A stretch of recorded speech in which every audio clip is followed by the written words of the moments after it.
Emma, thank you for coming to Nelspruit. How did it all come about?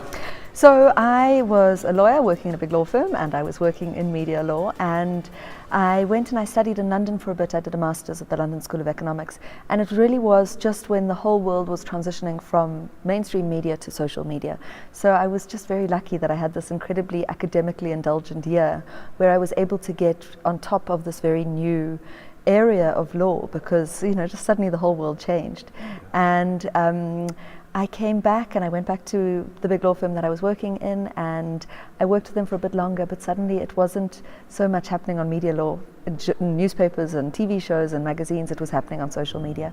So I saw a gap in the market and I went on my own, and one of the big reasons that I wanted to be on my own was that I wanted to be able to do this educational work with children, because the reality is with social media that once you've messed up, it can be a very permanent thing. It can come back and haunt you years down the line. So for me, prevention is better than cure. I actually just said it to somebody now in the questions, is that it's almost like the modern day equivalent of the drug talk. I do aim to scare, because if I can just scare a few children away from making the mistakes that can cause long-term reputational harm, never mind the legal and disciplinary consequences, then I've done my job.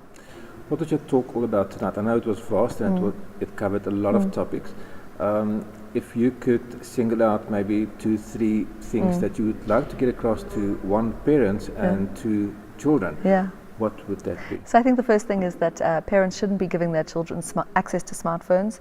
And I think smartphones should be banned for children under the age of 13. And people tell me to get with the times and think of the pros. I just think that children younger than 13 don't have the emotional or brain development to deal with the kind of content that they will be exposed to on social media. And the bottom line is that the internet has no shallow end. Once you're online, you're online. And the children are exposed to extraordinary amounts of inappropriate material, to predators, to a world of strangers who don't look like the scary strangers that they've been warned about by their parents, but rather like a beautiful girl at the next door school who's posing, whose pictures have been used by this predator. So that would be the first thing. And then when children do get phones, to make sure that you are looking after their interests, making sure that you know how the platforms work, what the big issues are with the platforms, that you've almost got a watching brief with end-or over what your child is up to. And then the bottom line for everybody who uses any kind of device is to say to them that unless you would publish what you're about to say on the internet or into your phone, even if it's a direct message, unless you'd put it on a massive billboard next to a huge photograph of your face, your name, the name of the school you go to, or the name of the company you work for, and whatever it is you're about to say, then don't put it in digital format, because digital content is dangerous content. Once it's digital, it's out of your control. And I say it for a number of reasons, but primarily the screenshot. Phones get lost, phones get stolen, phones get hacked. Once it's out there, it's out there. That we all have access to an international, public, permanent platform is a terrifying prospect. And I think we just need to realize that with that great power comes great responsibility. Are there applications that you would like to warn parents about, specific applications? Yeah, so there are a few that are concerning. I can't give step-by-step rules on every single platform, but I will tell you that the two sort of genres of app that make me nervous are anything that says that content is deleted, because we should never be treating content in digital format as if it's deleted, because even if I've sent it to you and it's on a disappearing app like Cyberdust or Snapchat, you can still take a screenshot. And then, I might be able to sue you and all these things, but the fact is that content exists, and if it's been circulated, it's out there.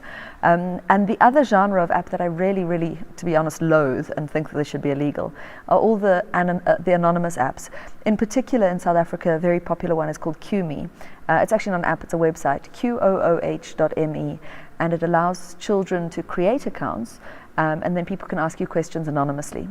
It's particularly popular with the young girls, but boys as well, but particularly the sort of 12, 13, 14 age group, very insecure, trying to work out who they are in the world. As the children get older, invariably and actually without exception, they realize that QMe is not worth it, that it's just the bad just outweighs any good that could possibly be achieved on the platform. So I really hate that platform. I'm seeing terrible bullying on that platform. When parents phone me and say, "Oh, my child's being bullied on QMe," I just think, well, why are they on QMe? It really, it should be illegal. There was a couple of 100 people here tonight. Ideally, I would have liked to see a couple of thousand people. For those that were not here tonight and they hear about the talk and they want to get more information, where can you direct them to? So my Facebook page is called The Digital Law Company, and I try and update that with some of the more recent issues and apps and what the things we should be worried about at the time. So I put that on my Facebook page, which is the Digital Law Company. On Facebook, I'm at Emma on Twitter, I'm at Emma Sadleir, and I'm much better actually at updating my Twitter than I am on the company Facebook page. I've also got a website called the Digital Law Company, and I blog about a few things. I've got some members of my team who also write interesting blogs, and there are some resources on there for parents about sort of the golden rules, and there's a smartphone contract on there which all parents can download for free and get their children to sign when they give them a smartphone. You also have a book or two out? I do. So I've got 2 books published by Penguin Random House. The first one is called Don't Film Yourself Having Sex and Other Legal Advice for the Age of Social Media, despite its fairly risque title. We should have called it the Social Media Law Handbook. It's about a quarter of it is about what the laws are, about a quarter of it is social media in the workplace, about a quarter of it is social media and children, and then a quarter of it is just general stuff like what happens to social media accounts when we die and that kind of thing. The new book is something I'm incredibly proud of, and it's a survival guide for teenagers. It's called Selfies, Sex and Smartphones. And for me, it's kind of the K53 to the online world. You know, before you're allowed to drive a car, you have to get a license. And before you have a smartphone, you've got to read all this stuff. And it tells you what the laws are. And it deals with everything from cyberbullying to addiction to gaming to pornography to sexting. You know, we've tried to be as comprehensive as possible, but in a very light, easy to read way. And it's written for teenagers. You know, it's a lot of parents have told us that it's incredibly useful, but what we really want more than anything is for children to read it and for them to really take it in. And the feedback so far has been good, and it's just gone to its 4th reprint. So the book is doing well. Congratulations. Thank you very much. Last question. We are now at a point where most of our children, I think, are already past the point of almost no return. They've got smartphones, they're on it constantly. You mentioned something earlier tonight about cell phone free weekends, cell phone free dinners.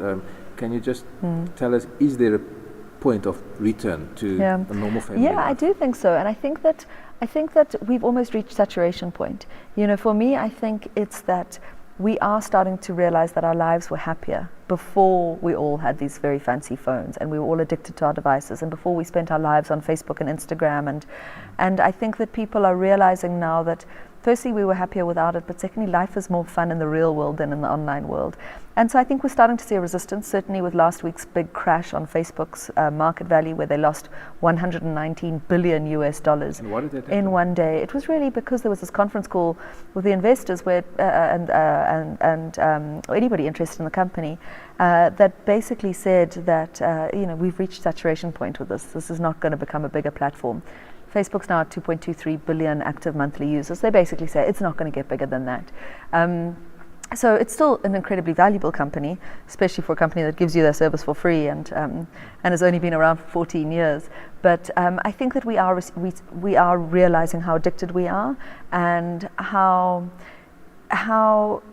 setting rules and restrictions makes the real world more enjoyable. So having device-free meals, going on digital detoxes, when you go on holiday, being very conscious of, I'm starting to see friends of mine going out and buying cameras again, because the reason that they sometimes, you have your phone is because you want to take pictures. So really consciously leaving your phone at home, leaving your phone in your bag, not being addicted to your screen, does lead to happier humans. And do you get it right? No, I'm appalling. I'm completely addicted to my phone. I'm addicted to Facebook, WhatsApp, Instagram, Twitter. Sometimes, especially on a Sunday night, I'll open my phone and then I'll just be staring at my phone again, still 3 hours later reading some random article that I've seen on Twitter, and then I wonder why I can't sleep that night, all the blue light infiltrating my brain. True, the blue light thing. It's a big thing. Okay.